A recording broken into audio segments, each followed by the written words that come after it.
palabras muy bonitas que aparecen en Malaquías 3:10. Allí se habla acerca de las bendiciones que Jehová da a sus siervos. Y qué bonito es ver cuando muchos hermanos y hermanas nuestros han podido comprobar cómo Jehová los ha bendecido en gran manera. Y un ejemplo de ello son nuestros hermanos Benjamín y Lidia. Queridos hermanos, tenemos el privilegio de tenerlos con nosotros y algunos quizás los hemos podido saludar en sala, quizás algunos también ya los conocéis, pero ¿qué podemos decir de ellos? Pues que llevan muchos años sirviendo a Jehová a tiempo completo, que han podido visitar innumerables congregaciones, pero queremos invitarles para poder saber un poquito más acerca de ellos, que nos cuenten de primera mano cómo Jehová los ha ayudado, a qué retos han enfrentado y qué consejos nos pueden dar para que continuemos fieles en nuestro servicio a Jehová. Así que, aprovechando que los tenemos aquí, Benjamín y Lidia, pues queremos que nos contéis un poquito cómo fueron vuestros inicios en el servicio de tiempo completo. Bueno, yo quería ser precursora regular cuando terminara mis estudios, así que lo que hice fue que me organicé bien para ese último año de estudios poder hacer el precursorado auxiliar de continuo durante todo el año. Y la verdad que esto me ayudó bastante porque así pude estar después más preparada para comenzar con el precursorado regular el 1 de septiembre del 2008. Muy bien. ¿Y tú, Benjamín? En mi caso comencé el 1 de septiembre de 1998. Tenía 17 añitos, comenzaba mi último año de estudios, estaba haciendo un curso formativo de grado medio y para ir al curso pues tenía que viajar unos 45 minutos en bus. Eso hizo que me tuve que organizar muy bien porque después, al terminar la clase, llegaba a casa con el tiempo justito para arreglarme, salir a predicar y bueno, con la ayuda de los hermanos, con la ayuda de Jehová, pues pude comenzar el precursorado en mi último año de estudio. Muy bien, ¿eh? Así empezasteis bien jóvenes, lo que nos lleva a que nos contéis qué es lo que os motivó a empezar este servicio de tiempo completo. Resaltaría dos cositas que influyeron positivamente. Por un lado, el buen ejemplo de mi madre, que nos enseñó a amar a Jehová, a amar la verdad, a amar la predicación. Y por otro lado, la buena influencia de la congregación, una congregación pequeñita donde se respiraba un ambiente de precursor que contagiaba.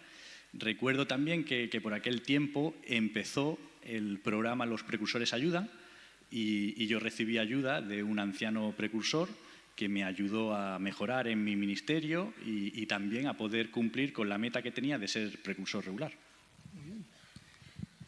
Y en mi caso, pues ese año que mencionaba antes, que estuve haciendo el precursorado auxiliar, pues tanto mi madre como mis 3 hermanas, es decir, toda mi familia menos mi padre, pues que en ese momento no podía por circunstancias del trabajo, aunque ahora ya sí que lo es, pero todos los demás en casa comenzaron con el precursorado regular. Así que tener ese ejemplo en casa, ver también el buen ambiente que había en la familia, me animó todavía más a querer cumplir con mi meta de ser precursora. Así tuvisteis buenos ejemplos que os ayudaron a marcar vuestra trayectoria. Qué bueno. Y el ejemplo de otros nos motiva, pero ¿qué medida tomasteis para poder seguir disfrutando del servicio de tiempo completo? Pues la mayor medida que yo tomé fue rechazar cualquier trabajo de jornada completa. Es verdad que esto pues significaba trabajar en algo a veces que no era lo que más me gustaba o que no tenía nada que ver con mis estudios. Incluso a veces significó también perder algún trabajo que tenía por no querer aumentar la jornada laboral.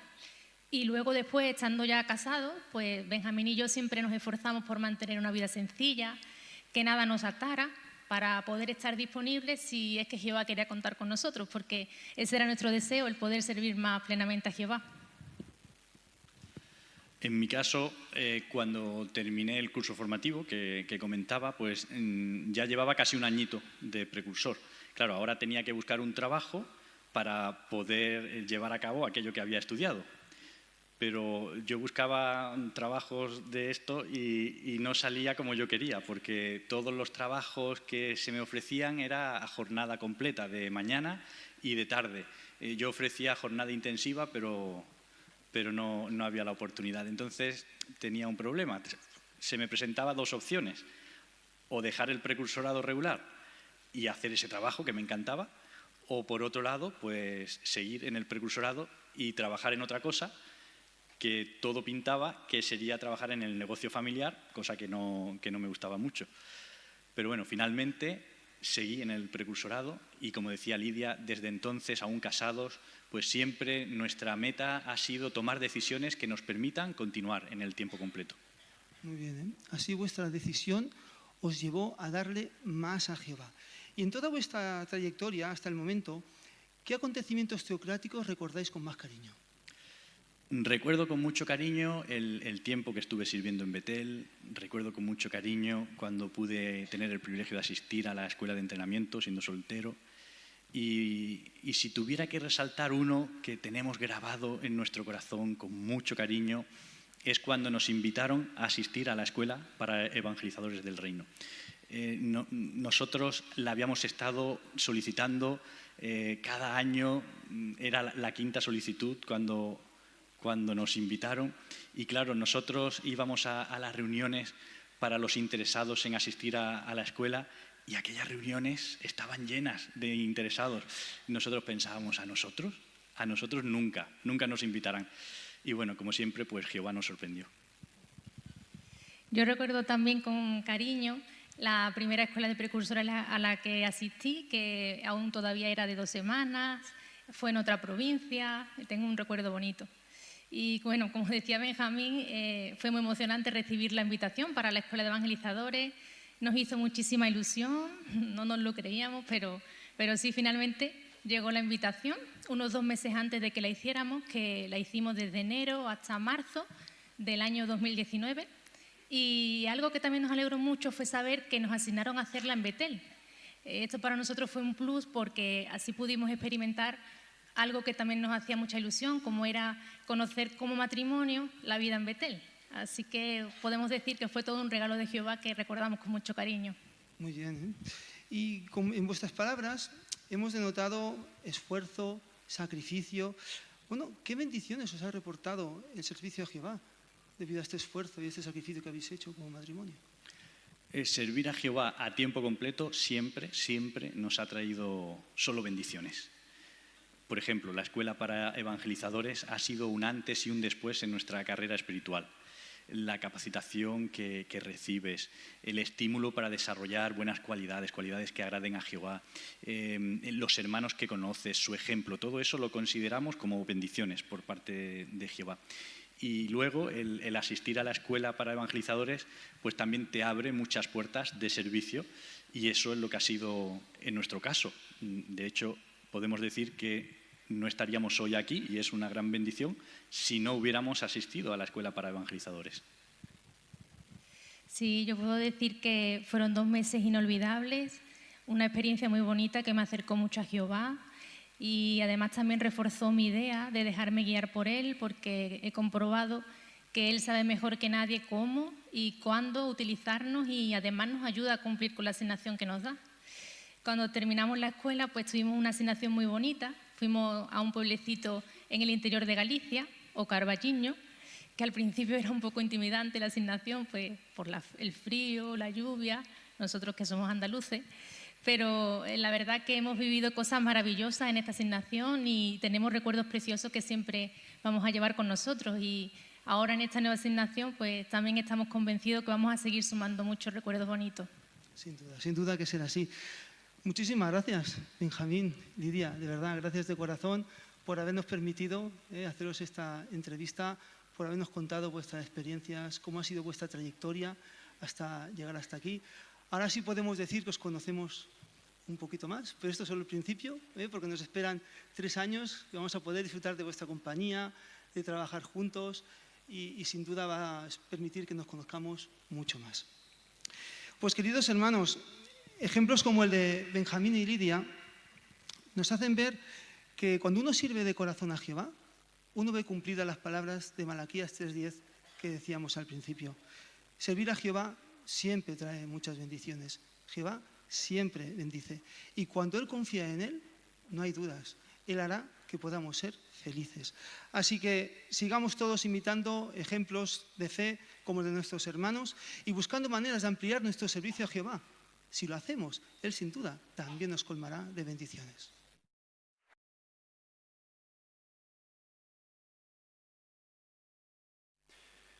Pues continuamos con este viaje simbólico que acompaña a Jesús a las diferentes congregaciones, dándoles estos consejos tan adecuados. Y ahora nos dirigíamos a la congregación de Tiatira. Y claro, esta congregación se encuentra en una ciudad próspera en sentido material. Las personas de allí, por lo general, tienen una tendencia materialista, pero no solo eso, tienen una tendencia altamente inmoral, ya que es una ciudad que se ha inmiscuido mucho en las relaciones inmorales. Y claro, dentro de la presión que pueden ejercer sobre ellos, estaban los hermanos de la congregación. Por eso, ¿qué es lo primero que les dice Jesús? Los encomia y les dice las cosas buenas que están haciendo. Vamos a leerlo en Apocalipsis 2, 18 y 19. Apocalipsis 2, 18 y 19. Y os invito a que leáis conmigo, por favor. Si lo tenéis, dice: escríbele al ángel de la congregación de Tiatira. Esto es lo que dice el Hijo de Dios, el que tiene los ojos como una llama de fuego y los pies como el cobre refinado. Paramos aquí un segundo. Ya nos fijamos que Jesús le está recordando quién les habla. El propio Hijo de Jesús, el propio Hijo de Jehová, que se había mantenido puro cuando estuvo en la tierra, por eso tenía los pies como el cobre refinado.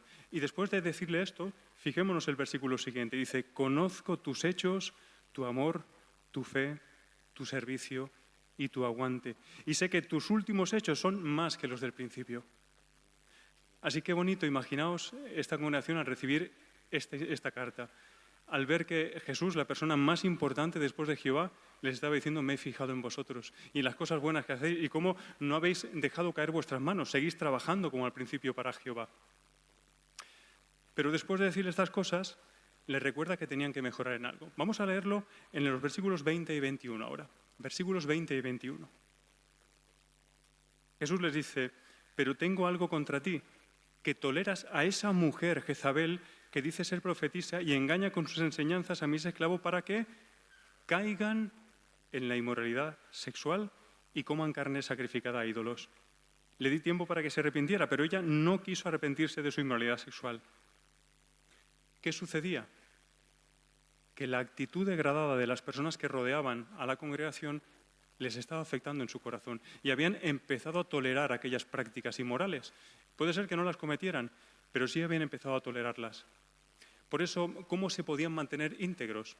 Lo leemos en los versículos 24 y 25. Versículos 24 y 25. Dice: pero el resto de ustedes que están en Tiatira, todos los que no siguen estas enseñanzas, los que no llegaron a conocer las llamadas cosas profundas de Satanás, les digo: no les impongo ninguna otra carga. Eso sí, aférrense a lo que tienen hasta que yo venga. ¿Cuál era la idea? Para rechazar la inmoralidad de las personas que les rodeaban, ellos tenían que aferrarse a lo que tenían. ¿Y qué es lo que tenían?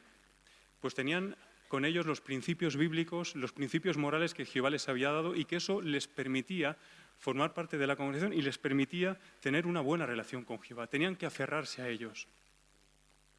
¿Qué aprendemos nosotros de este mensaje de Jesús a la congregación de Tiatira? Pues lo primero es que todos nosotros queremos esforzarnos por tener el mismo punto de vista que tiene Jehová sobre la inmoralidad sexual. ¿Y cómo ve Jehová la inmoralidad sexual? Muy sencillo. Jehová odia cualquier cosa que tenga que ver con la inmoralidad sexual. Y nosotros queremos tener ese mismo punto de vista. Pero claro, el odio no es solo no cometer inmoralidad, va mucho más allá. Es un sentimiento profundo de desagrado, algo que queremos rechazar, como si nos diera asco. Podríamos compararlo a las personas que odian la coliflor. Y bueno, ahora pensarás como personas que odian la coliflor. Bueno, hay personas que tienen un gen, una variante genética, que hace que el químico que tiene la coliflor y otras crucíferas les desagrade muchísimo, les resulta muy, muy amargo. Pero claro, las personas que tienen este gen, esta sensibilidad especial hacia las crucíferas, no es solo que no pueden comer, es que ni siquiera pueden entrar en un lugar donde se ha estado cocinando la coliflor. ¿Qué nos enseña esto? Bueno, esto no nos sirve de excusa para decir que no podemos comer coliflor, pero sí nos sirve para algo importante, es ver, ¿tengo yo la misma sensibilidad que tiene Jehová hacia lo amargo de la inmoralidad sexual? ¿Odio yo la inmoralidad tal como lo hace Jehová? Pues si nosotros la encontramos tan amarga como la tiene Jehová, no vamos a querer tener nada que ver con la inmoralidad sexual, ni siquiera queremos oler nada que tenga que ver con la inmoralidad sexual. Por eso, para que no nos suceda lo que le pasó a algunas personas en Tiatira, no debemos dejar que poco a poco la inmoralidad que nos rodea haga que lleguemos a tolerar estas cosas, sino queremos tener siempre el punto de vista de Jehová acerca de eso. Y pensemos en lo siguiente. Jesús decía que estaban las cosas profundas de Satanás. Y si yo te pregunto, ¿cómo es Satanás en su superficie? Pues ya es algo desagradable absolutamente, algo que no queremos tener nada que ver, ni siquiera con la superficie de Satanás. ¿Cómo serán las cosas profundas de Satanás? Pues algo asqueroso. Por eso las cosas que se ven en el mundo tienen esas cosas profundas, como pueden ser la promiscuidad sexual, la homosexualidad o incluso la pornografía, cosas que este mundo hacen ver como que no sucede nada, que es lo más natural del mundo, sin embargo vemos el dolor, el daño que causa todo eso. Por eso, como Jehová es santo, esta conducta le desagrada muchísimo. Pero, ¿sabéis qué es lo que más le desagrada a Jehová de estas cosas? El efecto que la inmoralidad tiene en las personas. Y es que cuando una persona cae en la inmoralidad, tolera la inmoralidad, acaba alejándose de Jehová. Y ver que los seres humanos son apartados por culpa de esto, eso es lo que más le desagrada a Jehová. Por eso pensemos, ¿cómo se verá afectada mi relación con Jehová si llego a tolerar algo de inmoralidad en mi corazón? Volviendo al símil de la comida, ahora pensamos en otra cosa diferente, la tortilla de patatas. Creo que os gusta a todos vosotros, ¿no? Imagínate una tortilla bien hecha, jugosa, calentita, parece que está preparada para comer, pero ¿qué hay si te dicen que los huevos han sido contaminados con la bacteria de la salmonela? ¿Te comes la tortilla? No, la rechazas absolutamente, no quieres ni siquiera olerla. ¿Qué sucederá con nuestra adoración si en nuestro interior nos hemos dejado llevar, tolerar con la bacteria de la inmoralidad sexual? ¿Rechazará Jehová nuestra adoración? Por eso nunca nos arriesguemos a dejar tolerar esas cosas en nuestro corazón. Antes bien, sintámonos felices de formar parte de la organización de Jehová, una organización que está dirigida por el esclavo fiel y prudente, que ha demostrado precisamente esa lealtad al apegarse, a aferrarse a los principios divinos que nos alejan de las cosas sucias de este mundo. Así que sigamos cerca de Jehová. Nos encanta ser amigos de Dios y nos encanta alejarnos de aquello que Él odia. Pues vamos a ver una escenificación. Y en esta escenificación vamos a ver a dos jóvenes testigos que están mirando la televisión. Y vamos a ver cómo la conducta tolerante de este mundo va a intentar afectarles. Pero vamos a ver su reacción. Hey amigo, gracias por venir. Hola, gracias. Siéntate, por favor. Permiso. ¿Qué quieres que veamos? Lo que tú quieras. ¿Qué serie te gusta a ti? A ver. Esta me encanta, es súper divertida. ¿Te ríes? Un montón. Por mí, genial.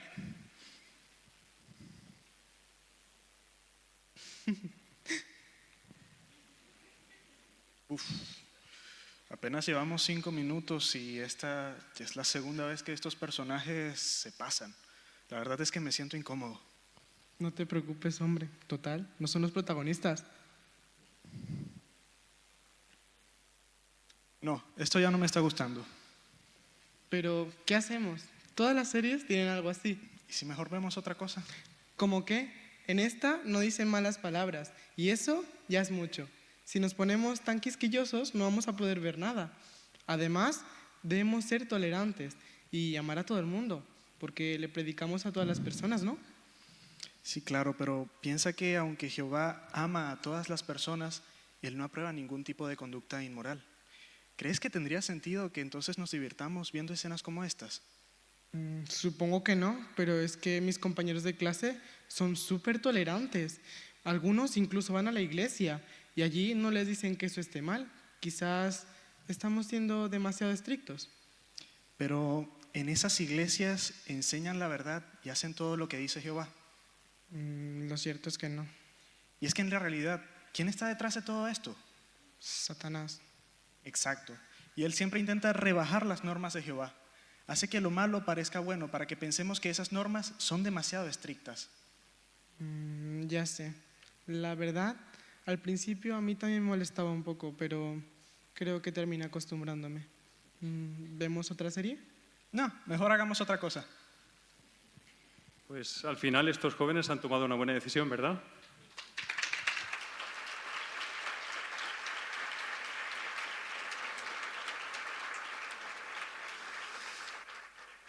Y es que a veces vamos a tener que ser valientes para hablar, para decir que algo molesta nuestra conciencia, pero eso es muy beneficioso, no solo para nosotros, sino para otras personas, como hemos visto, y eso nos ayuda a combatir precisamente el dejar de tolerar las cosas profundas de Satanás.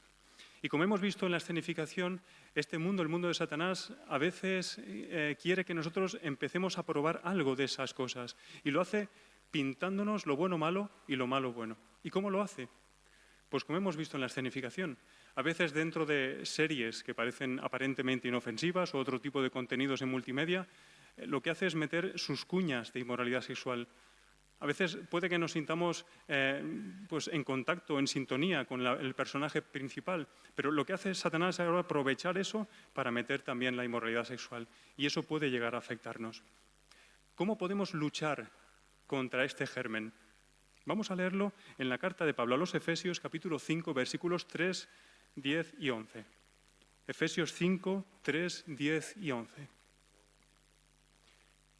Dice allí que la inmoralidad sexual, cualquier clase de impureza o codicia, ni siquiera se mencionan entre ustedes, como es propio de personas santas. La primera clave, cualquier cosa que tenga que ver con la inmoralidad sexual, ni siquiera se mencione, se escuche, se tenga relación con ello.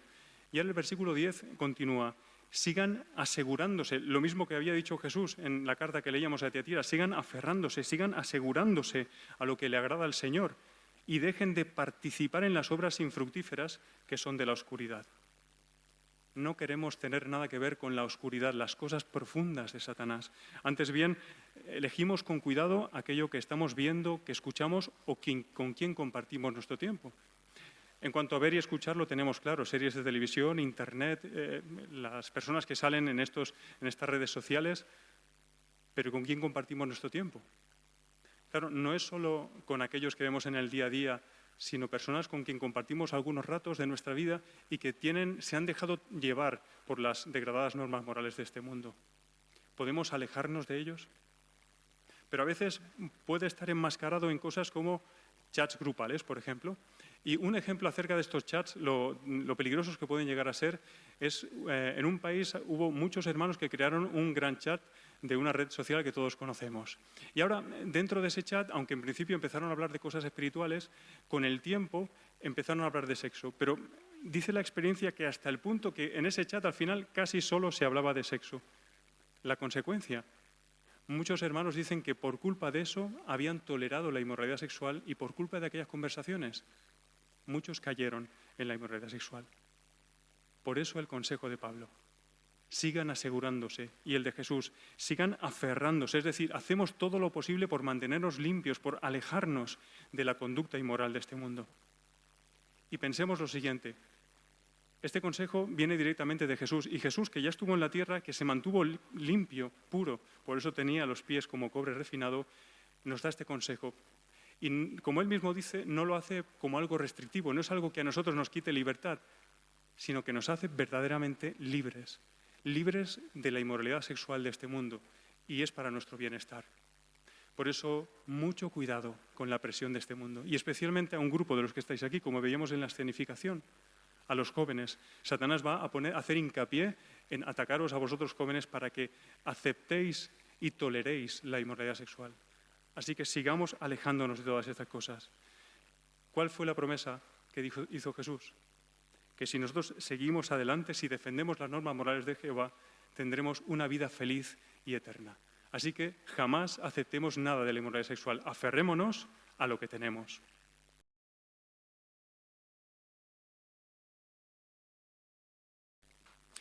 Pues a continuación prestemos atención al hermano Jean-Marc Sabaté, quien va a presentar el siguiente discurso, el segundo de esta parte, titulado «Sigamos los consejos de Jesús, sé vigilante y fortalece lo que queda». Imagínate a ti mismo conduciendo tu coche en un viaje más o menos largo, y cuando ya llevas un rato de viaje empiezas a notar que te entra un sueñecito, empiezas a notar que se te cierran los ojos, se te caen ya los párpados. ¿Tú qué harías en una situación como esa? ¿Agradecerías tener a alguien al lado que pudiera ayudarte a mantenerte despierto? Bueno, sea como sea, es una situación que requiere que actuemos deprisa. Si no, las consecuencias podrían ser muy graves.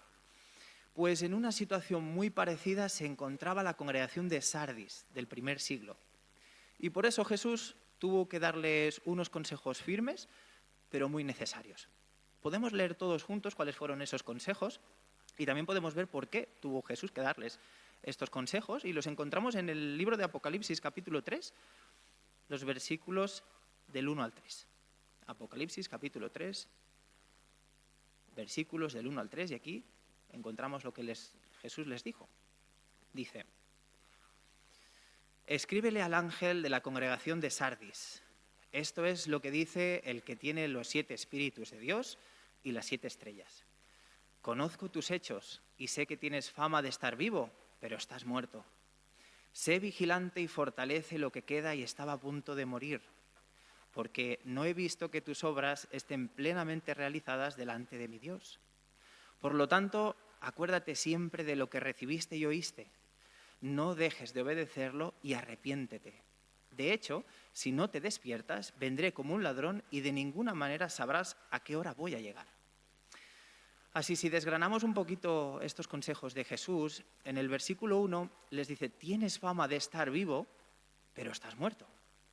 Es decir, los cristianos de Sardis pensaban que en sentido espiritual todo iba estupendo, todo iba muy bien. Pensaban que estaban muy vivos, pero la realidad no era esa. Por eso ahora en el versículo 2 Jesús les da un consejo directo: sé vigilante y fortalece lo que queda. En pocas palabras, despierta. Despierta, porque si no lo haces las consecuencias van a ser muy graves. ¿Cuáles serían? Lo que les dijo en el versículo 3. Si no despiertas, no estarás listo para cuando yo llegue, porque no vas a saber a la hora que voy a llegar. Así podemos identificar a la congregación de Sardis durmiéndose al volante. Por supuesto que sí, ¿verdad? Bueno, pero ¿por qué Jesús tuvo que darles estos consejos? Bueno, los cristianos de Sardis habían estado sirviendo a Jehová de forma activa, pero se relajaron. Y esto Jesús lo identificó deprisa, y por eso le dio estos consejos. Jesús identificó que los cristianos de Sardis ya no estaban prestándole atención a su amistad con Jehová, la atención necesaria, sino que habían permitido que otras cosas los distrajeran. ¿Y cuáles podrían ser algunas de esas cosas que los estaban distrayendo? Bueno, parece ser que Sardis era una ciudad muy próspera. Era una ciudad donde había grandes oportunidades de hacer dinero y una ciudad con muchas distracciones. Es muy probable que en los cristianos de Sardis se cumpliera una verdad innegable que Jesús había dicho un tiempo atrás cuando estuvo en la tierra, y encontramos en Mateo 6:24. No se puede ser esclavo de 2 amos. No se puede ser esclavo de Jehová y también de las riquezas. Así que vemos por qué tuvo Jesús en este caso que darles estos consejos. Probablemente los cristianos de Sardis pusieron todas sus energías en satisfacer sus deseos personales, también en esas oportunidades de hacer dinero, y como resultado, tanto su fe como su amor por Jehová, como por también la adoración pura, cada vez fue enfriándose más y disminuyendo. Pero, ¿y en nuestros días? ¿Qué podría llevar hoy día a un cristiano a perder su entusiasmo, a dormirse en sentido espiritual? Y más importante todavía, ¿cómo podría después recuperarlo? Pues para ver un caso de primera mano podemos entrevistar a un hermano del circuito, nuestro hermano Pedro Tamargo, al cual le agradecemos ya de antemano que nos explique su experiencia. En tu caso, hermano Pedro, ¿a ti qué es lo que te llevó a dormirte en sentido espiritual? Es decir, a perder el entusiasmo. Yo servía junto a mi familia en una congregación en República Dominicana como precursor regular y siervo ministerial. Un día tuvimos un problema con un hermano, el cual nos afectó muchísimo. Fue tanto así que nuestra actividad espiritual se fue enfriando. Dejando así el precursorado, dejé de ir a predicar, nuestras asistencias a las reuniones fueron menguando, y aunque amaba a Jehová y mi fe era fuerte, en ese momento me agrumé y no supe llevar esa situación. De modo que con el tiempo decidimos regresar aquí hacia España. Entonces entré en un proceso de documentación el cual me quitaba mucho tiempo. Cuando por fin llegué aquí a España tenía que buscar tanto trabajo como hogar para mantener a mi familia, y después llegó la COVID-19, lo cual ese motivo de incertidumbre también hizo que no supiera bien por dónde tirar. En ese momento ya mi espiritualidad estaba casi al borde de desaparecer. Muchas gracias por explicárnoslo. Me comentabas que a pesar de la situación seguías asistiendo a la conmemoración, seguías asistiendo a algunos discursos especiales, tu fe, tu amor por Jehová aún seguía ahí. Entonces, ¿cómo lo hiciste en tu caso para fortalecer lo que quedaba, como dijo Jesús? Bueno, tras la conmemoración del año 2024, 2 ancianos me visitaron a los cabos de los días y sus palabras llenas de bondad y comprensión, más los textos que utilizaron, como Isaías capítulo 1, versículo 18 y 19, el cual hice esas palabras mías. Nunca tuvieron más sentido que ese día, pues pensé como Jehová me estaba diciendo que arreglara las cosas con él.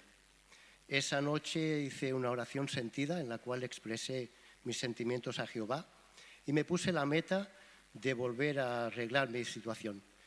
Empecé a estudiar y a leer la Biblia diariamente, a asistir con regularidad a las reuniones y a ir incluso a predicar con el tiempo.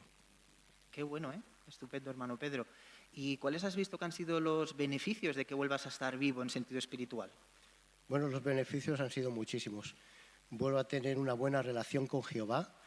Ahora mi fe se va fortaleciendo día tras día. En la congregación en la que sirvo, el cariño, las muestras de amor sincero están presentes desde el primer día.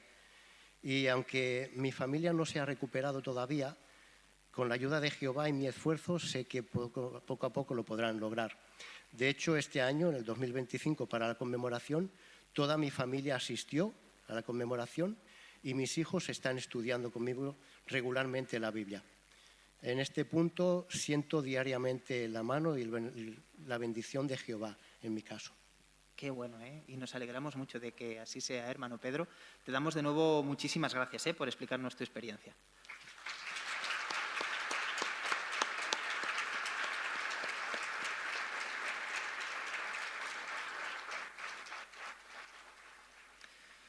Bueno, hemos visto qué tipos de somníferos puede utilizar Satanás con cada uno de nosotros.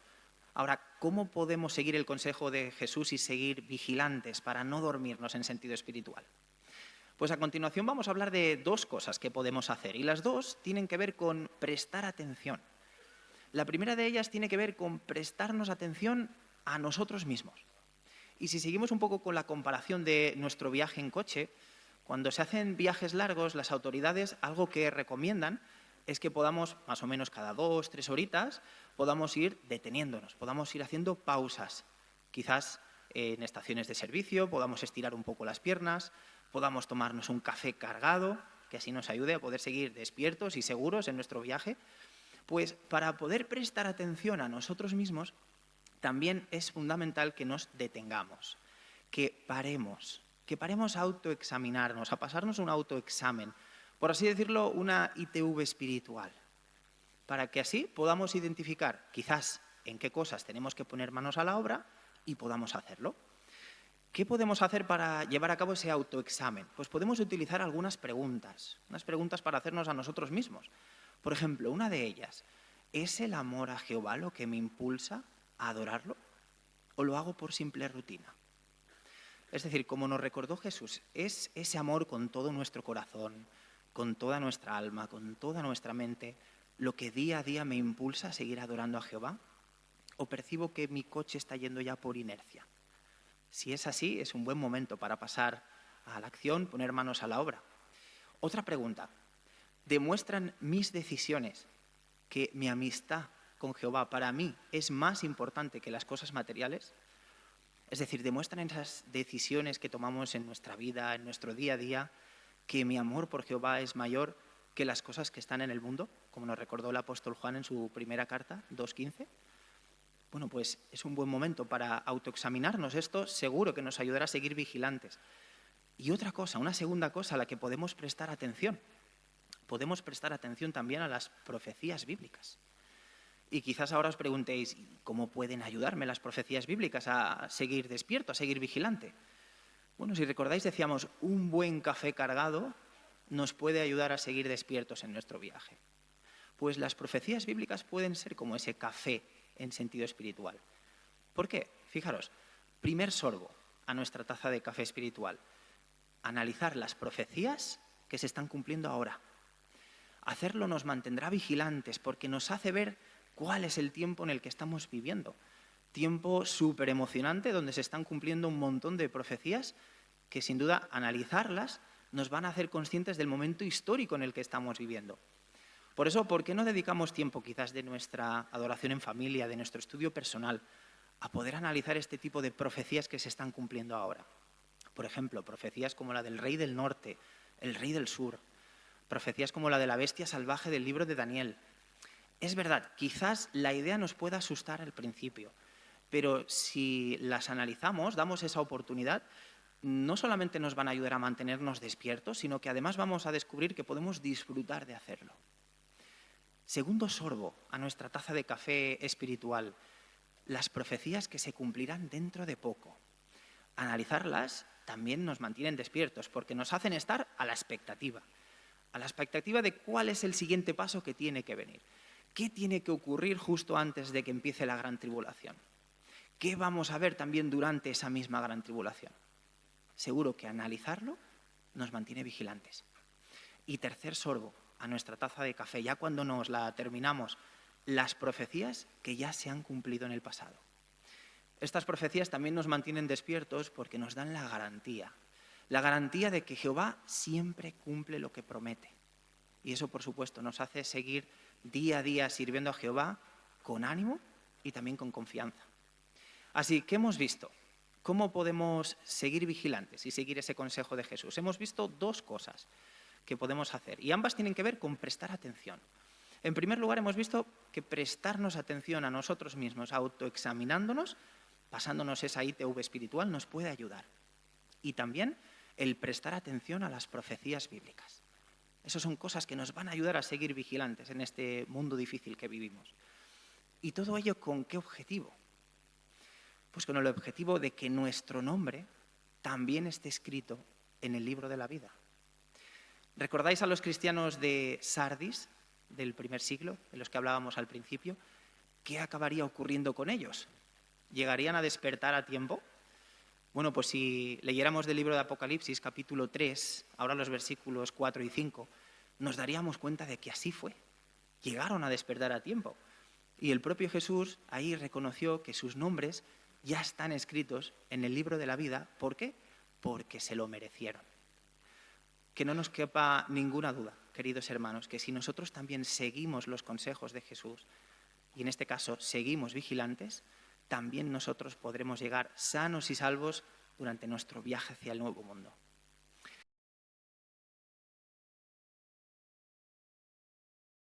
¿Podrías describir tus cualidades? Dependiendo de nuestra personalidad puede ser un reto, pero ¿sabes quién es un verdadero experto en reconocer un talento? Jesús. Él lleva miles de años haciéndolo. Y prueba de esto es lo que le dijo a la congregación de Filadelfia. Por favor, veámoslo juntos en Apocalipsis, capítulo 3, versículos 10 y 11. Apocalipsis 3, 10 y 11. Como guardaste las palabras acerca de mi aguante, yo también te guardaré en la hora de la prueba, que va a venir sobre toda la tierra habitada para poner a prueba a los que viven en la tierra. Vengo pronto. Sigue aferrándote a lo que tienes, para que nadie te quite tu corona. A diferencia de las otras congregaciones, Jesús no les dijo nada que tuviera que corregir. Simplemente les felicitó por un talento que habían sabido desarrollar muy bien, su aguante. Y es que se había fijado en cómo este grupo de cristianos se estaba esforzando por seguir su ejemplo. ¿Fue fácil? Filadelfia era una ciudad innovadora, tanto en su gente como en su cultura. Pero es que además también era una ciudad próspera, que se caracterizaba por su producción de vino. Esto podía ser un arma de doble filo, porque se celebraban fiestas en honor a Dionisio, el dios del vino, que se caracterizaban por la inmoralidad y por beber sin límite. Seguro que a estos cristianos también les gustaría divertirse y poder vivir cómodamente, pero el ambiente que les rodeaba les hacía sentir que iban contracorriente. Además, había un grupo de judíos, posiblemente igual sería algún familiar o conocidos, que les hacían sentir que se habían equivocado, que estaban perdiendo el tiempo. Por todo esto, Jesús les animó a que siguieran así, a que no soltaran eso que tenían, porque les iba a ayudar a poder encontrar su recompensa futura, esa corona. Como Él mismo les dijo, vengo pronto. ¿Qué es eso que Jesús les había dado y que no tenían que soltar? Pues por favor, vamos a ver lo que dicen los versículos 7 y 8. Apocalipsis 3, 7 y 8. Escríbele al ángel de la congregación de Filadelfia. Esto es lo que dice el que es santo, el que es verdadero, el que tiene la llave de David, el que abre sin que nadie pueda cerrar y cierra sin que nadie pueda abrir. Conozco tus hechos. Mira, he puesto ante ti una puerta abierta que nadie puede cerrar y sé que, aunque tienes pocas fuerzas, obedeciste mis palabras y no fuiste desleal a mi nombre. Jesús les abrió una puerta que nadie podía cerrar, y es que confiaba tanto en ellos que les daba un gran abanico de oportunidades para poder ampliar su servicio a Jehová. ¿Qué significa esto de que tuviera la llave de David? Cuando Jesús estuvo en la tierra demostró ser un ejemplo de aguante y de fidelidad. Y por eso Jehová le ha dado la autoridad para poder fijarse en el talento de aquellos que pueden seguir ampliando su servicio. Recordemos que estos cristianos eran ungidos, así que iban a servir junto con Cristo en el cielo. Pero Jesús no se fijó en ellos ni por su conocimiento ni por su fama. Se fijó en su obediencia y la paciencia que demostraron a pesar de las dificultades. Sin embargo, esta oposición, como dice el versículo 8, provocaba que tuvieran pocas fuerzas. ¿Por qué les da más trabajo Jesús? ¿Estaban débiles en sentido espiritual? Todo lo contrario. Esta fortaleza espiritual les motivó a seguir siendo leales a Jehová, a obedecer los mandamientos de Cristo y poder seguir su ejemplo. Estaban convencidos de que su esfuerzo era para Jehová, así que esto les daba el empujón que necesitaban para poder seguir adelante. Ante otros podían parecer débiles, pero ¿te imaginas lo felices que se sintieron al estar seguros de que todo su esfuerzo era para Jehová? Imagina que ahora Jesús se dirige a ti y te dice, te conozco. Sé que no fue fácil bautizarte, sé que tuviste que hacer muchos cambios, pero lo conseguiste. Y aun después has seguido haciendo cambios, has demostrado que amas a Jehová, que me amas a mí y que te estás esforzando por seguir mi ejemplo. Tu esfuerzo merece una recompensa, porque tus cualidades son muy importantes para que el mensaje del reino siga adelante. ¿Cómo te sentirías? Jesús se fijó en ellos y se sigue fijando también en los siervos de Dios que pueden seguir entrando por esa puerta abierta que todavía no se ha cerrado. ¿Os parece que conozcamos a 3 hermanas que han aceptado entrar por esta puerta abierta? En primer lugar, entrevistaremos a nuestra hermana Mireia de Rodríguez. Ella sirve en la congregación de Monzón.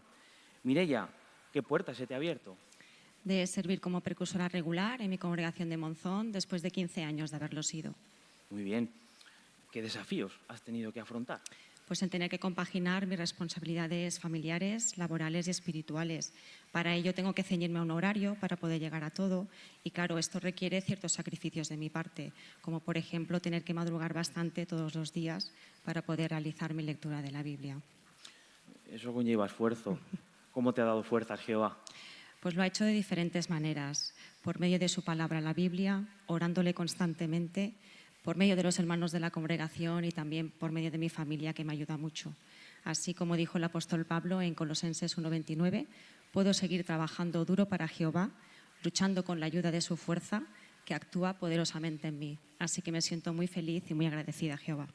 Qué bien, muchas gracias. Entrevistaremos también a nuestra hermana Raquel de Vansells. Ella sirve en la congregación de Fraga. Raquel, ¿qué puerta se te ha abierto? Pues se hicieron arreglos para que un grupo de hermanas predicáramos de manera informal en la sala de espera de familiares que van a visitar a reclusos en un centro penitenciario. Este arreglo se hizo para consolar, animar a aquellos que cuando predicamos de casa en casa nunca dirían que tienen un familiar en prisión. En este caso, el consuelo y el ánimo son muy importantes, ya que muchos vienen con niños pequeños, madres jóvenes o padres que se sienten fracasados por tener un hijo en prisión. Y esto sirvió de antesala para lo que vendría después, predicar dentro del centro penitenciario en el módulo de mujeres. Una predicación diferente. ¿Qué desafíos has tenido que afrontar? Por un lado, el temor a lo desconocido. Siempre tengo cierto temor a hacer o decir algo que no debo. Y por otro, conforme vas entrando, ves y oyes que se van cerrando puertas detrás de ti. No deja de ser un lugar peligroso. También es un tipo de predicación diferente a la de afuera. Hay que hablar de otros temas, saber escuchar y a la vez ser muy convincente y firme para no hacer favores que no están permitidos. Desde luego. ¿Cómo te ha dado fuerzas, Jehová? Especialmente mediante la oración. Siempre le pido que me ayude a llegar al corazón y a ser prudente en todos los pasos. Y también mediante otros hermanos que ya están entrando, que me transmiten seguridad y tranquilidad. Qué bonito. Y por último, entrevistaremos a nuestra hermana Miriam Calderón. Ella sirve en la congregación de Almacellas. Miriam, ¿qué puerta se te ha abierto? Pues en 2005 se abrió una puerta muy bonita, que fue aprender un nuevo idioma, el árabe, para predicar en un territorio bastante amplio, que era desde el sur de Tarragona al norte de Castellón. Y por otro lado, hace un año ahora, en agosto, que surgió la oportunidad de poder apoyar una congregación de necesidad. Claro, eso es un reto. ¿Qué desafíos has tenido que afrontar?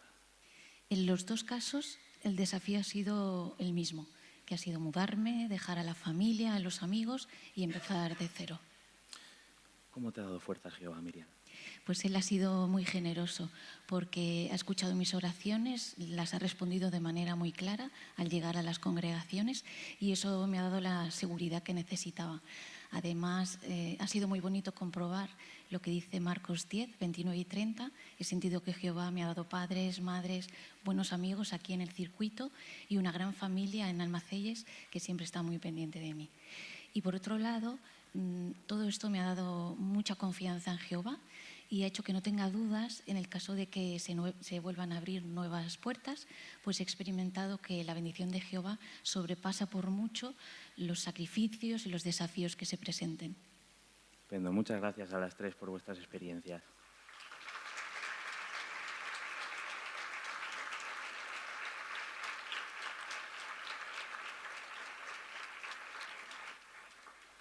Como hemos visto, esta puerta abierta nos da la oportunidad de emprender el precursorado regular, de predicar en las cárceles, de poder apoyar una congregación de necesidad y muchas más otras oportunidades para poder utilizar nuestros talentos a favor de Jehová.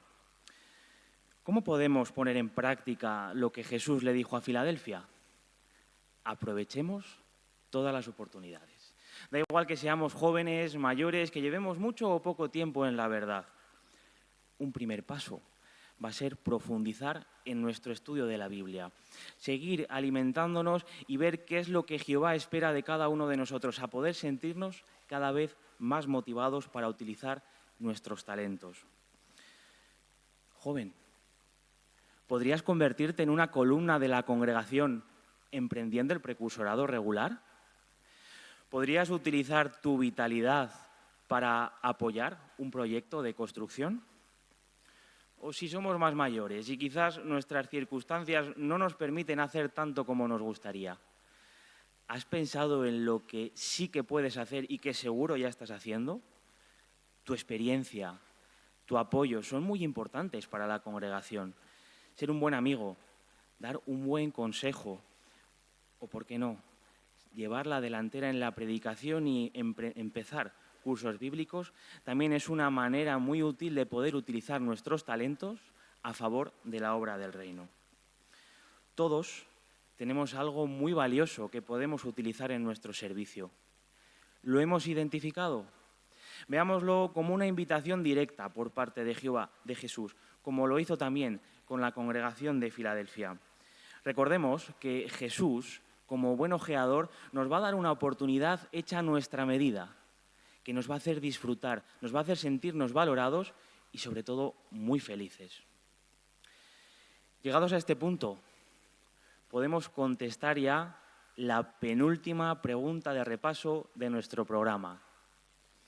Dice así: ¿qué podemos hacer para seguir aferrándonos a lo que tenemos?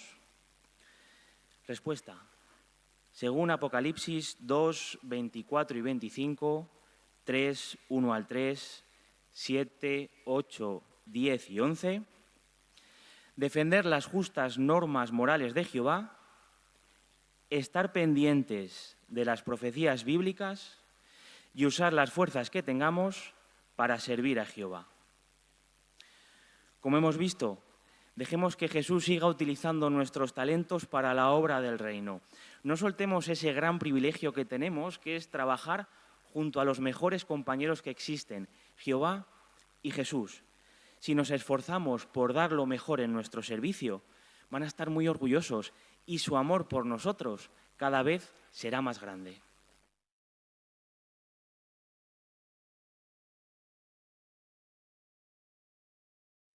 ¿Qué es el entusiasmo?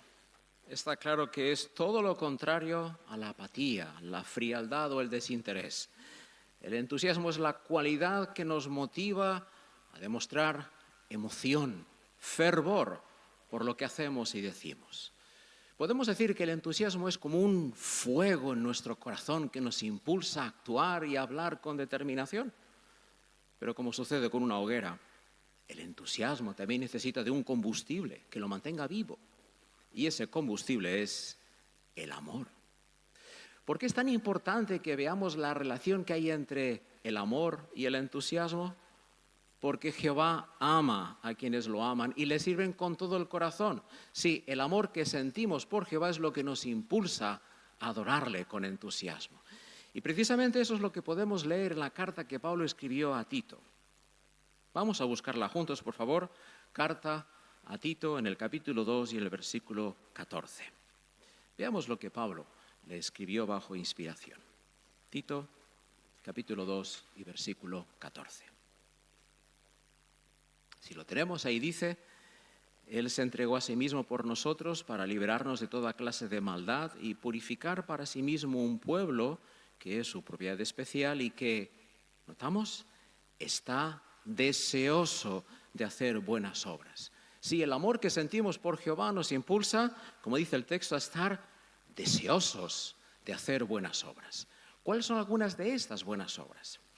Pues la Biblia de estudio en inglés dice en su comentario que algunas de estas buenas obras son hacer cosas buenas por otros, lo que incluye a personas que no son creyentes y que quizás sufran por culpa de desastres naturales u otras tragedias. Pero también incluye demostrar el fruto del Espíritu Santo y, por supuesto, predicar las buenas noticias del reino de Dios. Pues esas eran algunas de las buenas obras que los cristianos del primer siglo hacían con entusiasmo. Pero con el tiempo, algunos de ellos dejaron de echarle combustible a su fuego y empezaron a concentrarse en acumular riquezas materiales. Poco a poco su entusiasmo empezó a ir enfriándose, se fue apagando. Y en lugar de servir a Jehová con fervor y determinación, la apatía, la frialdad, el desinterés comenzaron a dominar sus vidas. Y eso fue lo que le sucedió a los hermanos de la congregación de Laodicea. Y Jesús, como un buen cardiólogo, le hizo una resonancia magnética y se dio cuenta de que había un problema grave en su corazón. Le dio el diagnóstico que necesitaba escuchar, lo hizo con firmeza, pero también con cariño. Y como hemos visto en esta asamblea, los mensajes inspirados que recibieron aquellas 7 congregaciones también son aplicables para nosotros. ¿Recordamos por qué? Sí, porque Apocalipsis 1:10 nos enseña que vivimos en el día del Señor, que comenzó en 1914, cuando Cristo llegó a ser Rey. Por eso la pregunta es, ¿qué aprendemos del mensaje que recibió la congregación de Laodicea? Vamos a analizar una lección, una advertencia. Pero antes de analizarla, conozcamos primero algunos detalles interesantes de la ciudad de Laodicea. Por ejemplo, era una ciudad industrial muy rica, un importante centro bancario. Por ejemplo, cuando la ciudad fue devastada por un terremoto para el año 60-61 de nuestra era, durante el reinado del emperador romano Nerón, los habitantes de Laodicea rechazaron la ayuda económica que les ofreció el Imperio Romano. ¿Por qué? Porque no la necesitaban, eran autosuficientes, pudieron reconstruir la ciudad con sus propios recursos económicos. Y también la ciudad era famosa por la producción de una lana negra de alta calidad, que era conocida no solamente por su suavidad, sino también por su brillo. Era considerada un artículo de lujo, muy buscada por la sociedad de aquel tiempo para la confección de prendas de vestir y alfombras. De hecho, algunos historiadores han llegado a decir que Laodicea llegó a ser el centro textil más importante del mundo antiguo y la comparan con lo que hoy serían lugares o centros de moda como París o Milán. Además, Laodicea era la sede de una famosa escuela de medicina que producía un medicamento que se vendía en todo el Imperio Romano, una pomada para los ojos que curaba algunos problemas oculares. Así, en resumen, podemos decir que Laodicea era famosa por ser un centro financiero, por ser un centro de la moda y por ser un centro de medicina. Sin embargo, Laodicea, como ciudad, tenía un gran problema. No tenía ninguna fuente de agua en la ciudad. Así que tuvieron que construir acueductos para traer el agua desde ciudades que estaban a unos 10 o 15 kilómetros de distancia. Claro, cuando el agua llegaba a Laodicea, ya no estaba fresca, sino tibia. Y estamos completamente seguros de que Jesús conocía perfectamente todos estos detalles de la ciudad y los usó cuando envió el mensaje inspirado a la congregación de Laodicea. ¿Qué os parece si leemos la primera parte de este mensaje que encontramos en Apocalipsis capítulo 3, versículos 14 al 17? Y seguramente que ahora nos van a sonar los ejemplos de Cristo, porque ahora conocemos esos detalles de la ciudad. Apocalipsis 3, 14 al 17 leemos: Escríbele al ángel de la congregación de Laodicea. Esto es lo que dice el Amén, el testigo fiel y verdadero, el principio de la creación de Dios. Conozco tus hechos y sé que no eres ni frío ni caliente. Ojalá fueras frío o caliente, pero como eres tibio, ni caliente ni frío, te voy a vomitar de mi boca. Versículo 17, tú dices, soy rico, he conseguido riquezas y no necesito absolutamente nada. Pero no te das cuenta de que eres desdichado, digno de lástima, pobre y ciego, y de que estás desnudo. ¿Cuál es la lección que queremos extraer de las palabras de Jesús? No nos convirtamos en cristianos tibios. Esta es la lección, la advertencia. Como hemos leído, los hermanos de Laodicea se sentían seguros de sí mismos, porque tenían muchas riquezas materiales, usaban prendas de vestir costosas, de alta calidad, y tenían una famosa pomada que les curaba de problemas oculares. Estaban tan satisfechos de sí mismos que estaban convencidos de que no necesitaban absolutamente nada. ¿Pero qué les dijo Jesús? ¿No te das cuenta de que eres desdichado, digno de lástima, pobre y ciego, y de que estás desnudo? ¿Qué palabras tan contundentes le dijo Jesús? Es como si Jesús les hubiese dicho, crees que estás sano, que estás fuerte, pero no, estás muy, muy equivocado. Tu corazón está muy débil.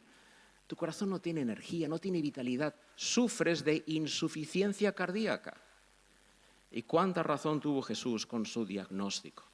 Porque los cristianos de aquella ciudad, de aquella congregación, eran ricos en sentido material, pero no habían acumulado tesoros en el cielo, por lo tanto eran pobres en sentido espiritual. Aunque se vestían con ropa fina y de alta calidad, a los ojos de Jesús estaban desnudos, pues no estaban vestidos con la nueva personalidad que los identificara como cristianos. Y por mucha pomada que se pusieran los ojos literales para ver mejor, en realidad estaban ciegos, porque su visión espiritual era nula.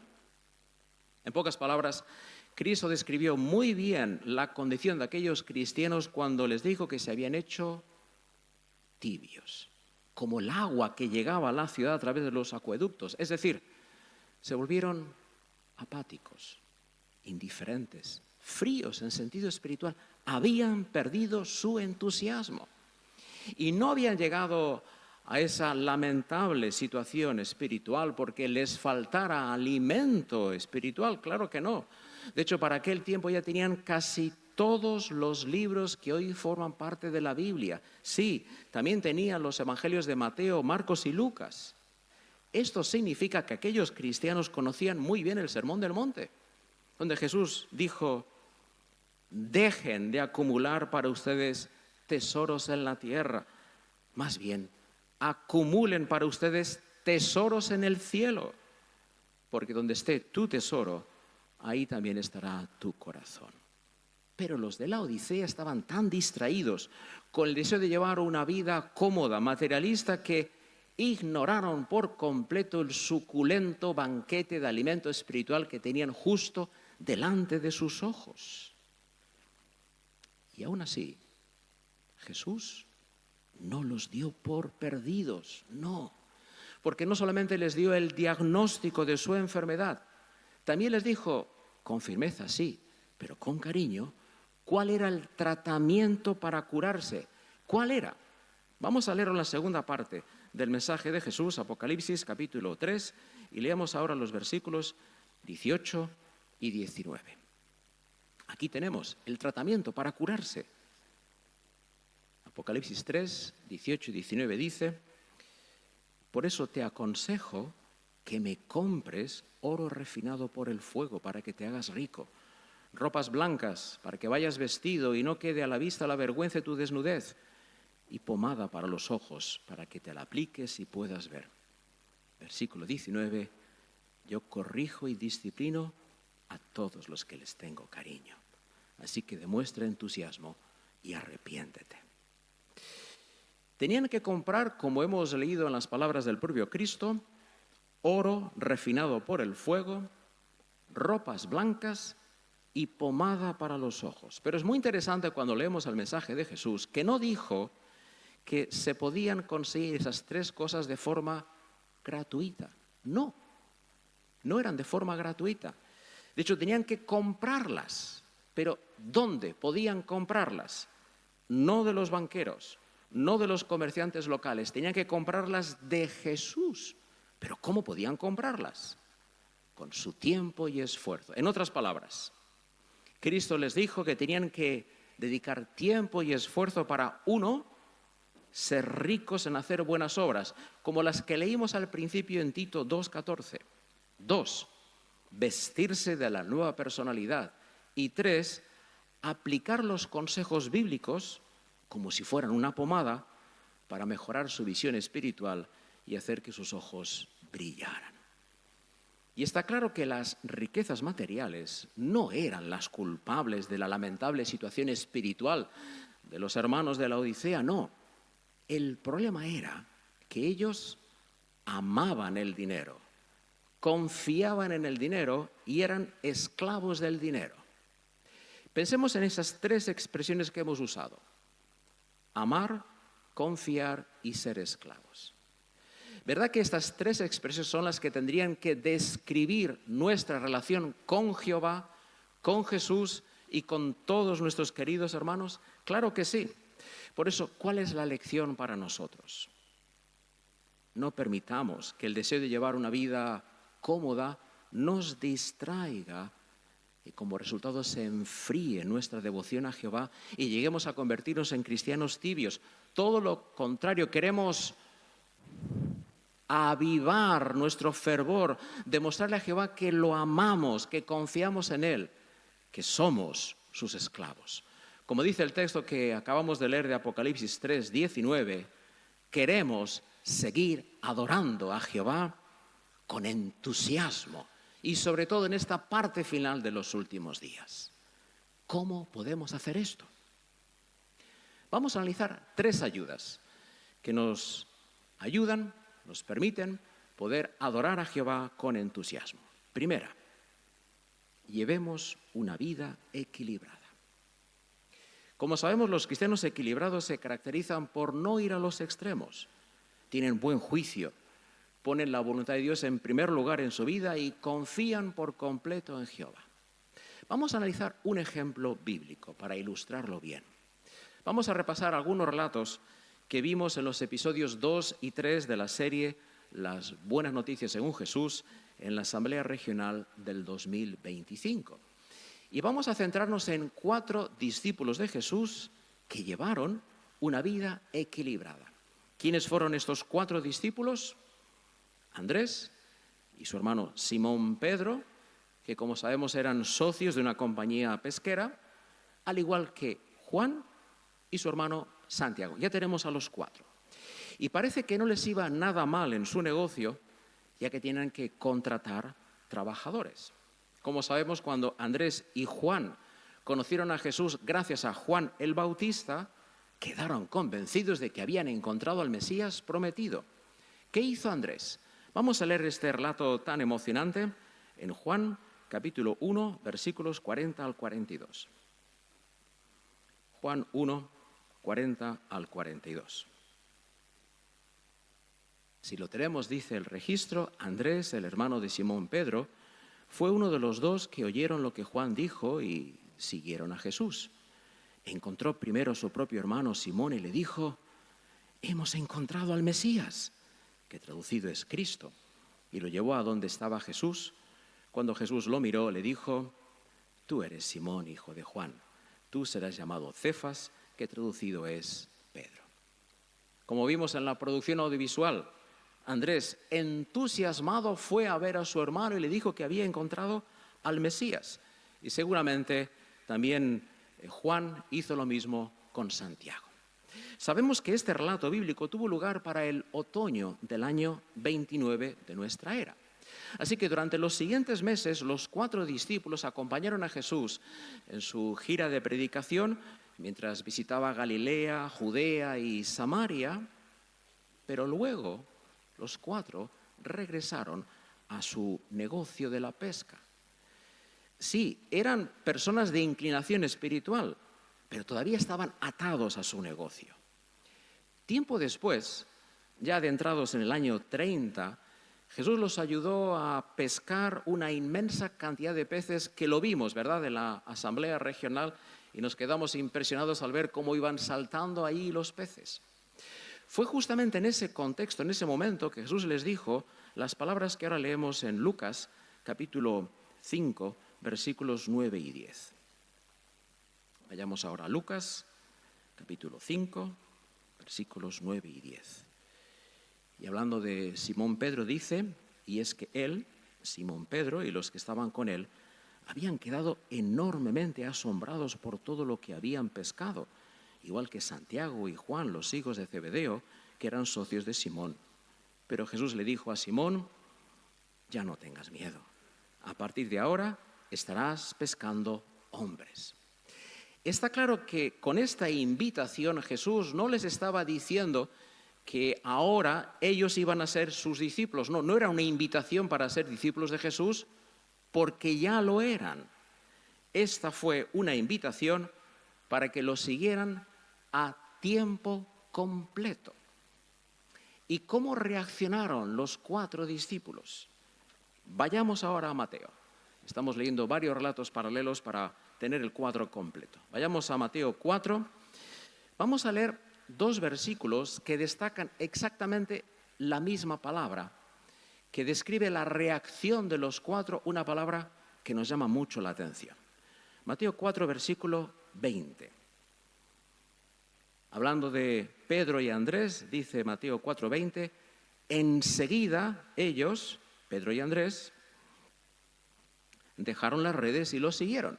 Versículo 22, hablando ahora de Santiago y Juan, y ellos enseguida dejaron la barca y a su padre y los siguieron. Enseguida los 4 tomaron una decisión. La pregunta que nos podemos hacer es: ¿fue esta una decisión apresurada, precipitada, una decisión tomada en un arrebato de emoción? Claro que no, porque el relato que acabamos de leer, el relato paralelo de Lucas y Mateo, tuvo lugar más de 6 meses después de que Andrés, Pedro, Santiago y Juan empezaron a seguir a Jesús. Así que durante meses ya habían observado a Jesús, lo habían visto realizar milagros, habían constatado el entusiasmo de Jesús por la predicación. Y el efecto que tuvo en los 4 discípulos fue que su amor, su fe, su confianza en Jehová se fortalecieron y ahora ellos mismos se sintieron motivados a imitar a Jesús y servir a Jehová con entusiasmo. Así que no tomaron una decisión apresurada, no. Fue una decisión bien pensada. Y los 4 discípulos renunciaron a mucho por el reino. Estuvieron dispuestos a hacer grandes sacrificios para llevar una vida equilibrada, una vida centrada en lo más importante, servir a Dios. Y estamos seguros de que esos 4 discípulos recordaron no solo la pesca milagrosa, sino sobre todo la lección que aprendieron de ella, a saber, que Jehová y Jesús cuidarían de ellos en sentido material y de sus familias, cuando un año después de empezar su servicio de tiempo completo, escucharon lo que Jesús dijo en el Sermón del Monte. Abramos la Biblia por Mateo capítulo 6. Vamos a leer algunos versículos del Sermón del Monte y a medida que los vayamos leyendo, pensemos en el efecto en los 4 discípulos, como si fueran los únicos que estuvieran escuchando este discurso de Jesús. Mateo 6, leemos a partir del versículo 25 hasta el 27 en primer lugar. Y escuchemos ahora a Jesús. Por eso les digo, dejen de angustiarse por su vida, por lo que van a comer y beber, o por su cuerpo, por lo que van a ponerse. Al fin y al cabo, ¿no vale más la vida que el alimento y el cuerpo que la ropa? Observen con atención las aves del cielo. No siembran, ni cosechan, ni almacenan en graneros, pero su Padre Celestial las alimenta. ¿Y acaso no valen ustedes más que ellas? ¿Quién de ustedes por angustiarse puede alargar un solo codo la duración de su vida? Saltamos ahora al versículo 31. Así que nunca se angustien y digan, ¿qué vamos a comer? ¿O qué vamos a beber? ¿O qué vamos a ponernos? Porque es la gente de las naciones la que busca todas estas cosas con tanto empeño. Su Padre Celestial sabe que ustedes necesitan todas estas cosas. Y concluimos con el versículo 33. Por lo tanto, sigan buscando primero el reino y la justicia de Dios y entonces recibirán también todas esas cosas. ¿Nos podemos imaginar el efecto que produjo en los 4 discípulos que habían renunciado a tanto por el reino, que llevaban una vida equilibrada, centrada en el reino cuando escucharon esas palabras de Jesús? Tuvieron que animarlos mucho, pero además fortalecieron su confianza en que Jehová y Jesús sí se encargarían de cuidar de sus necesidades materiales y las de sus familias. Qué buena lección para todos nosotros. La pregunta es, ¿qué hay de cada uno de nosotros? Pensemos por un momento en la invitación de Jesús en Mateo 6, 26. Ahí Cristo dijo, observen con atención las aves del cielo. Las aves del cielo. Por ejemplo, ¿qué aprendemos de los colibríes? ¿Cómo los cuida Jehová? Pues sabemos que son las aves más pequeñas que existen en la tierra y a la vez las que consumen más alimento en relación a su peso. Por cierto, ¿cuánto comen los colibríes? Pues algunos pueden comer hasta 10 veces en una hora. Con perdón, son unos glotones. Pueden consumir hasta 2 o 3 veces su peso al día. ¿Te imaginas a una persona adulta de unos 70 kilos que consumiera cada día unos 200 kilos de carnes y verduras? ¿Te lo imaginas? ¿Sí? Mejor no te lo imagines. Pero a la diferencia de la mayoría de las aves, el colibrí casi nunca se posa en tierra, casi nunca camina. Entonces, ¿cómo se alimenta? Lo hace en pleno vuelo. Pero aún así, no tiene que preocuparse por el alimento. ¿Por qué no? Porque Jehová lo cuida. Claro está, Jehová no le pone el alimento en el pico, tiene que ir a buscar el alimento, pero lo encuentra y en abundancia. ¿Qué lección aprendemos cuando aceptamos la invitación de Mateo 6:26 de observar las aves del cielo? Si Jehová cuida así al colibrí y le da alimento cada día que equivale a 2 o 3 veces su peso, estamos totalmente convencidos de que Jehová también cuidará de nosotros. Y verdad que ese es un motivo más que suficiente para servirle con entusiasmo. Claro que sí. Veamos una segunda ayuda para seguir demostrando entusiasmo en nuestra adoración a Jehová. ¿Cuál es? Meditemos en los últimos cambios y aclaraciones de creencias. Vamos a dedicar unos minutos a repasar 5 cambios, aclaraciones de creencias que se han hecho en los últimos años, y veremos también cómo nos impulsan a darle a Jehová lo mejor de nosotros. Comencemos con el primer ajuste. La mayoría de los publicadores ya no informan el tiempo que le dedican a la predicación. Qué emocionante fue la reunión anual del año 2023. En ella se nos dijo que a partir de noviembre de 2023 ya no tendríamos que informar toda nuestra actividad en la predicación. ¿Cómo nos sentimos cuando escuchamos ese anuncio? ¿Verdad que fue una demostración de que Jesús nos quiere mucho, que está muy contento con nosotros? Claro que sí, porque Cristo nos ha dado un voto de confianza. Ahora bien, ¿significa esto entonces que la predicación ya no es tan importante, no es tan urgente como antes? Por supuesto que no. Cada día que pasa la predicación es más urgente que nunca porque el fin se acerca velozmente. Por eso hacemos bien en recordar por qué predicamos las buenas noticias. Y lo hacemos principalmente por 3 razones. 1, porque amamos a Jehová y su nombre. 2, porque imitamos a Jesús. Y 3, porque nos preocupamos de verdad por el estado espiritual de la gente. Por esas mismas razones, los precursores se sienten impulsados a predicar cierta cantidad de horas. Sí, el amor es lo que nos motiva a darle a Jehová lo mejor de nosotros en la predicación, y como resultado Jehová nos ama a cada uno de nosotros, porque hacemos todas las cosas por las buenas noticias. Hablemos ahora de un segundo ajuste. Nuevos enfoques para la predicación. La reunión anual del 2023 también fue muy especial porque se presentó un nuevo folleto para ayudarnos a ser más hábiles en la predicación. Recordamos el título: Hacer discípulos, una obra de amor. Es verdad, en el pasado nos esforzábamos mucho por memorizar presentaciones, por entregarles publicaciones a las personas, pero ahora nuestra meta es totalmente diferente. Nuestra meta es conversar con las personas. ¿Sobre qué temas? Sobre lo que les interesa a ellos, y como resultado disfrutamos mucho más del ministerio. Con ese fin, el folleto destaca 12 cualidades que todos necesitamos para mostrar amor y hacer discípulos. Por ejemplo, la lección 1, interés sincero. Y se basa en el relato de Jesús con la samaritana y destaca la importancia de ser flexible, observador, saber escuchar. ¿Y qué hay de la lección 8? Paciencia. Y nos enseña cómo Jesús fue paciente y no dio por perdido a su hermano Santiago. ¿Y qué podemos decir del apéndice A? Se preparó para ayudarnos a incluir en nuestras conversaciones verdades bíblicas sencillas.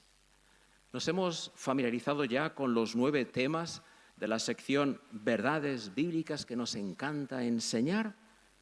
Sabemos que sí lo estáis haciendo, y por eso aprovechamos este momento para felicitaros por poner en práctica estas buenas sugerencias para la predicación.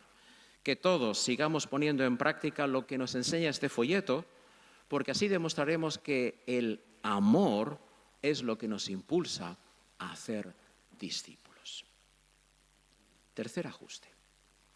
Aclaraciones sobre los futuros juicios de Jehová. ¿Qué sabemos sobre los futuros juicios de Jehová? Al menos 2 verdades fundamentales.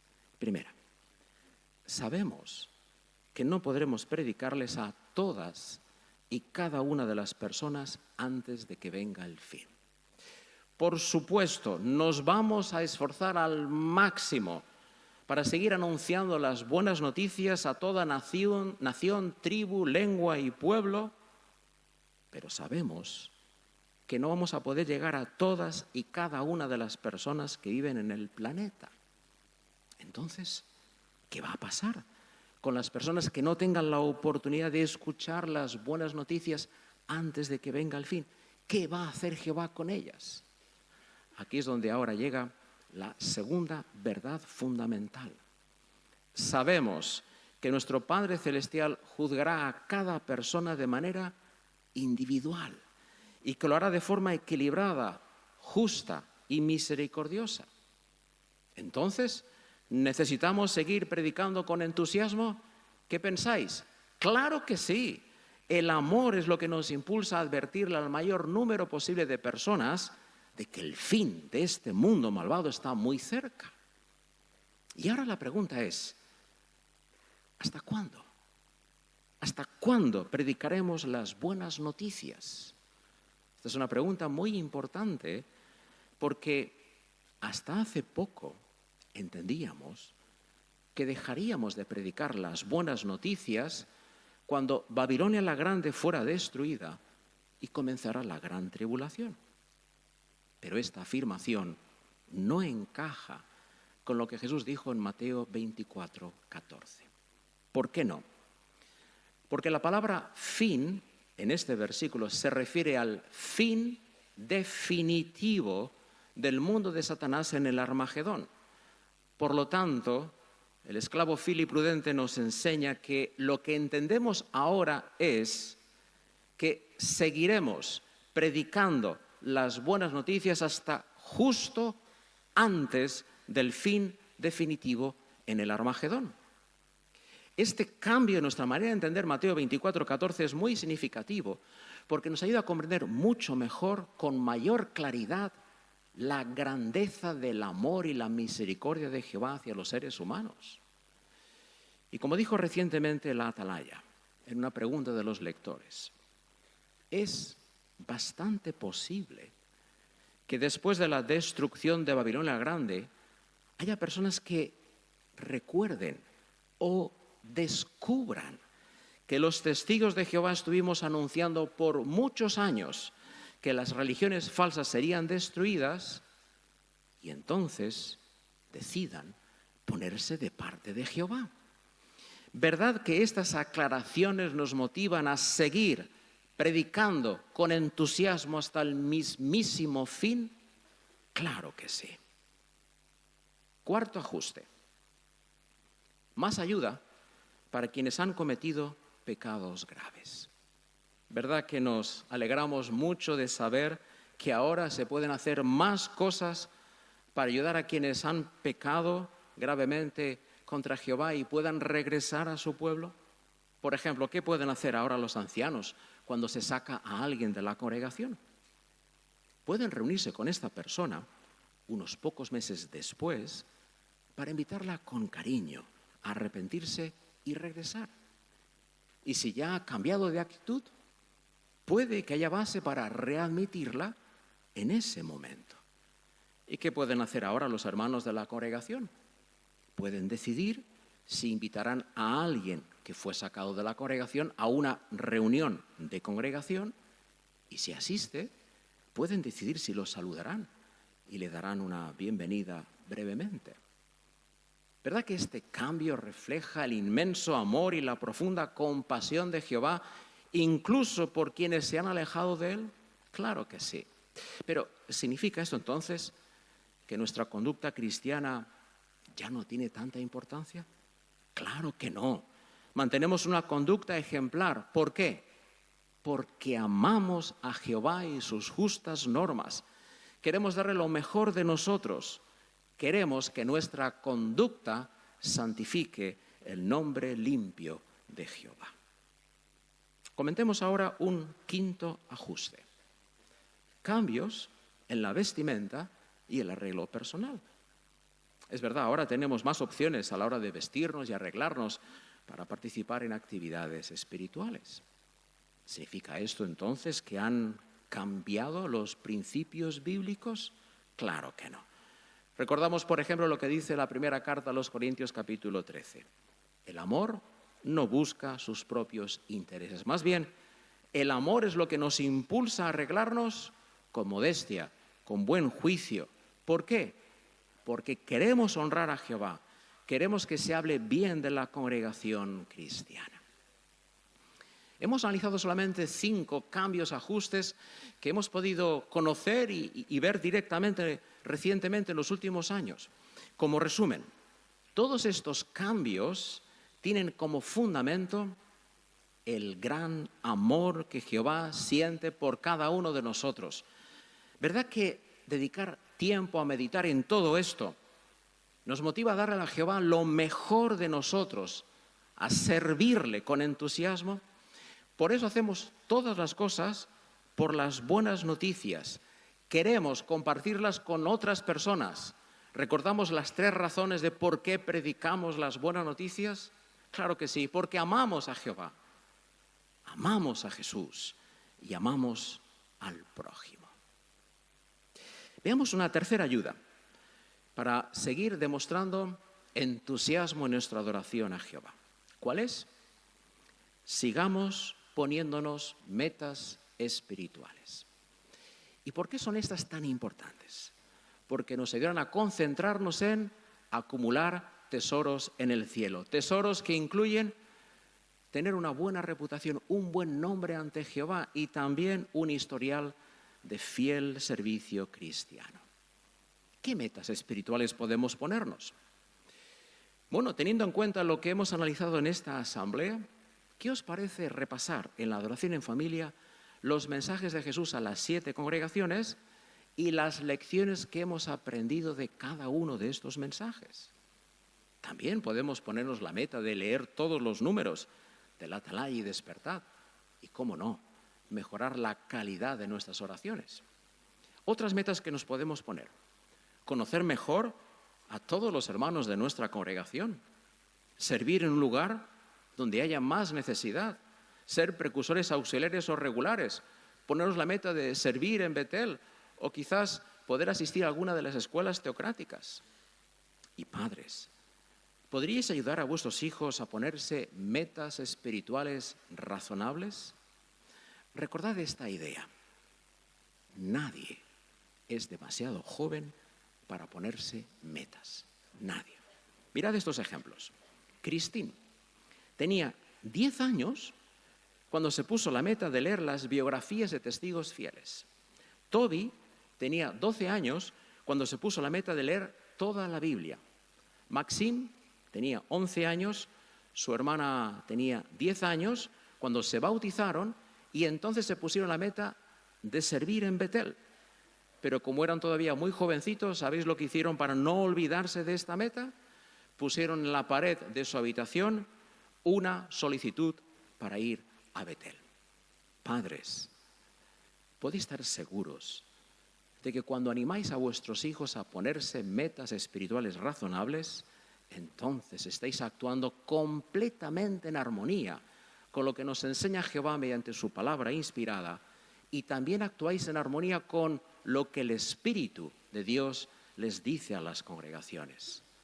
Padres, ayudad a vuestros hijos para que sean parte del enorme batallón de jóvenes del Salmo 110, versículo 3, y podéis estar seguros de que Jehová les abrirá las compuertas de los cielos y derramará sobre ellos bendiciones hasta que no les falte nada.